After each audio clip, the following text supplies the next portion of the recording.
Christoph, it's great to have you back. It's really a pleasure. Um, the new business reality and ditching the old playbook. That's the theme we've been. I know you're a Bayern Munich fan as well. How does one fix German football? Oh, we start in very depressive territory here after the World Cup.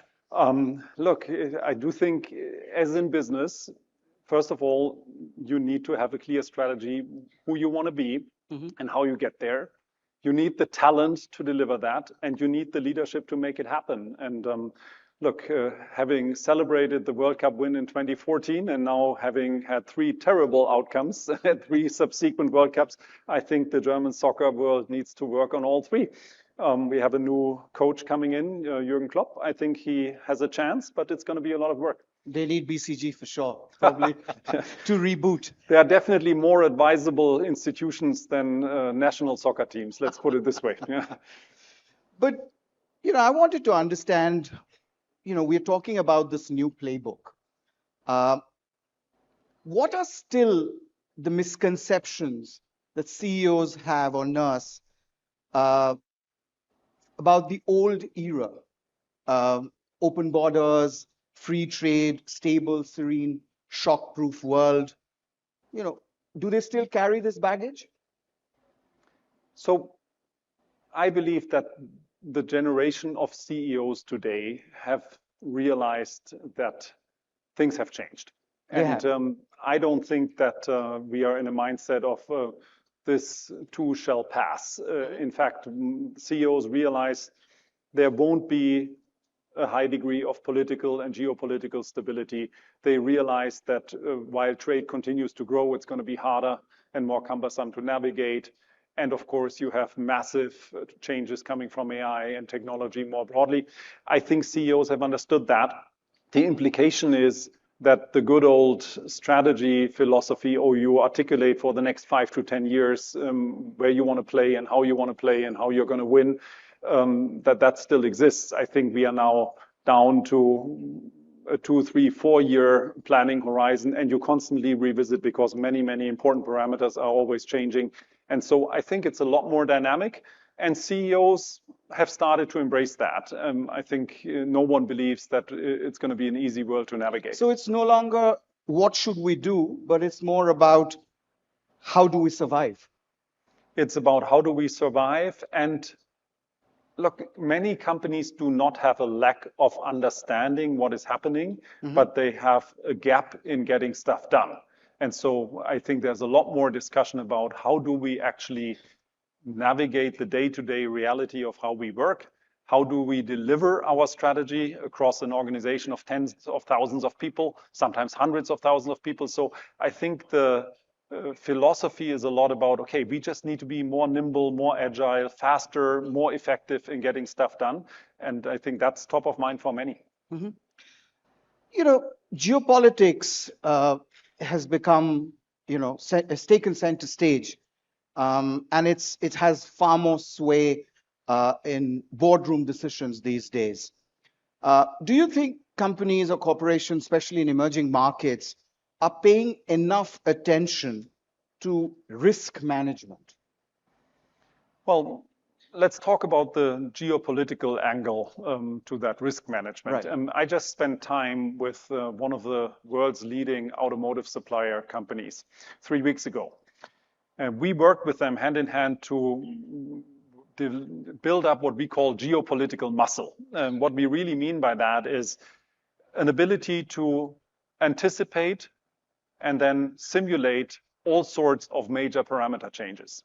That could be a tariff, that could be other trade limitations, that could be interest rates, that could be oil price, other raw material prices. They can now simulate within minutes, how it will impact their P&L, how it will impact their balance sheet overall.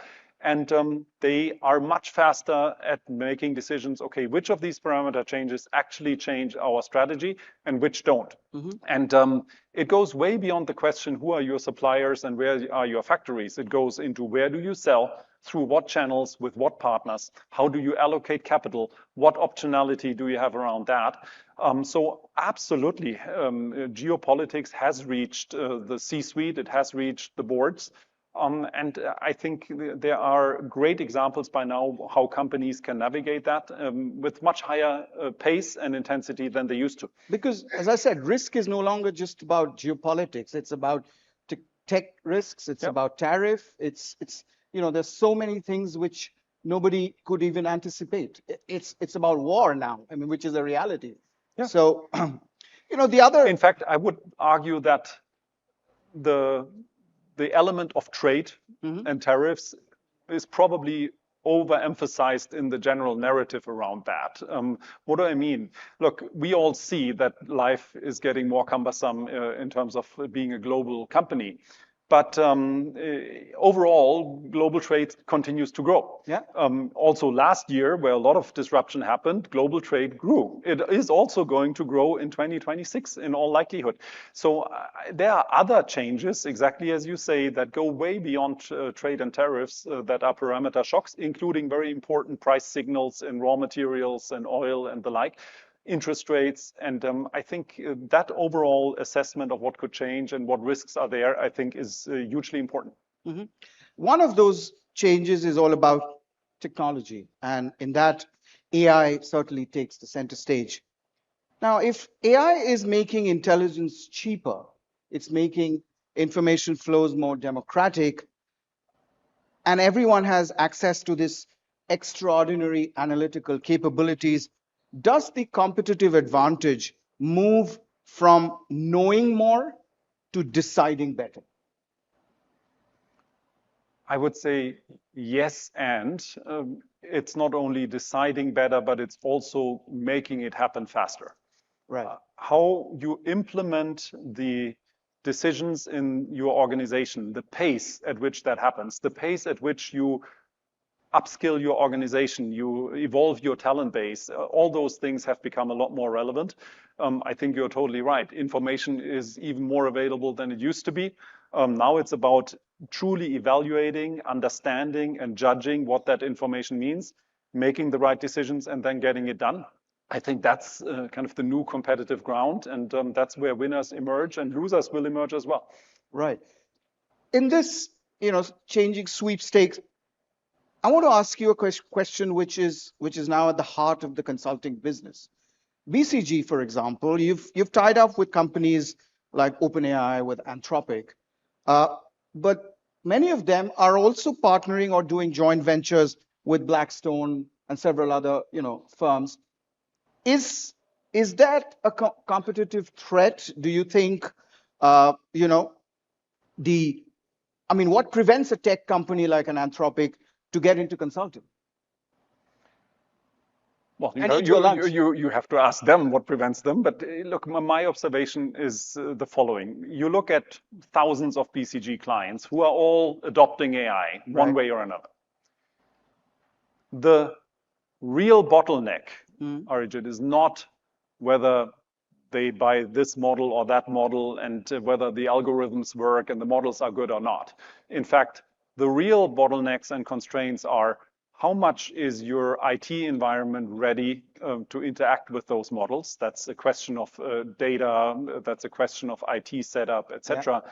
And then most importantly, the biggest question is, how does your organization actually embrace the set of tools that's available?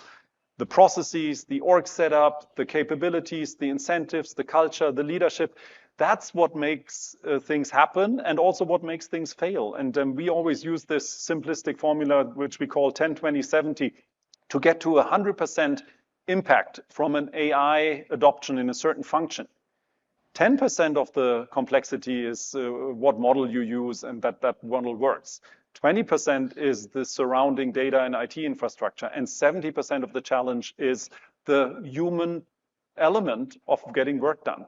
And we, as BCG, bring together all three.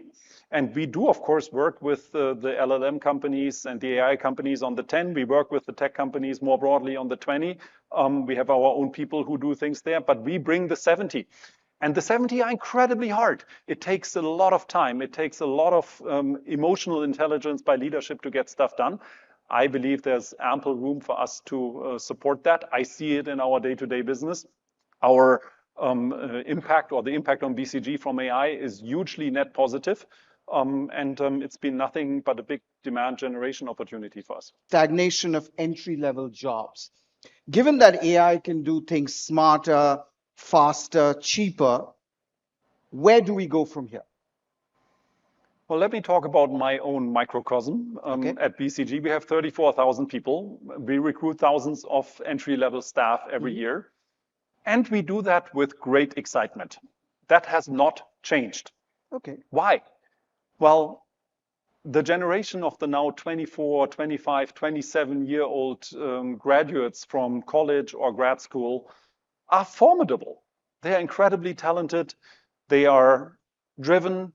And most importantly, they are so AI fluent.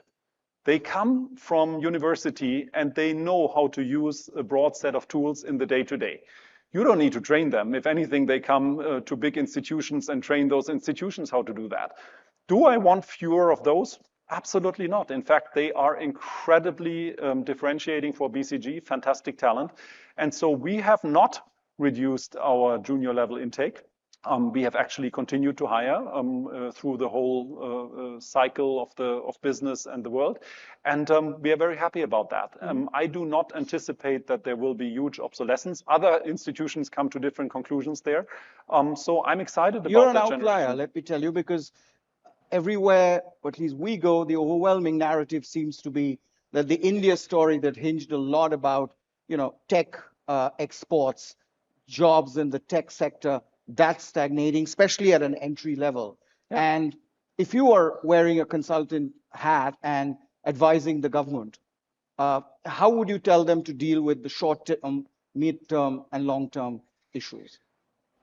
Look, if you look at the IT services world in India, which has been such a formidable force of growth and also, the talent development over decades now, Arijit, are there going to be parts of the value added in that world that will be automated away with AI? Absolutely. Just as there are important elements of what a banker does in New York or what a lawyer does in London or what a marketeer does in Tokyo, things are going to get automated in any industry, also in IT services. But then you need to look at the upside, at the net new opportunity, at the innovation that can come. I have huge confidence in the Indian universe of companies there, in their leadership, that they will come up with new offerings, new capabilities that are going to be in demand. Now, we talk about hundreds of thousands of people in certain companies. That's going to be a lot of work, and it's going to take time and persistence, but I'm not overly stressed about the downside. I think there is always upside, and then it's the CEO's job to make sure that materializes. Right. Can there be this concept of, a country being an AI middle power, or we are moving towards a world which is more binary? Either you have sovereign AI or you don't. Well, for sure, if you just look at the tech stacks at this point in time, things are polarizing a bit. Let's see where that all trends over the years. We as BCG believe that there is potential for AI middle powers, and certainly for India to be one of those. Other examples include Europe and the Middle East and Japan and Korea, etc. I think there's a lot of opportunity there.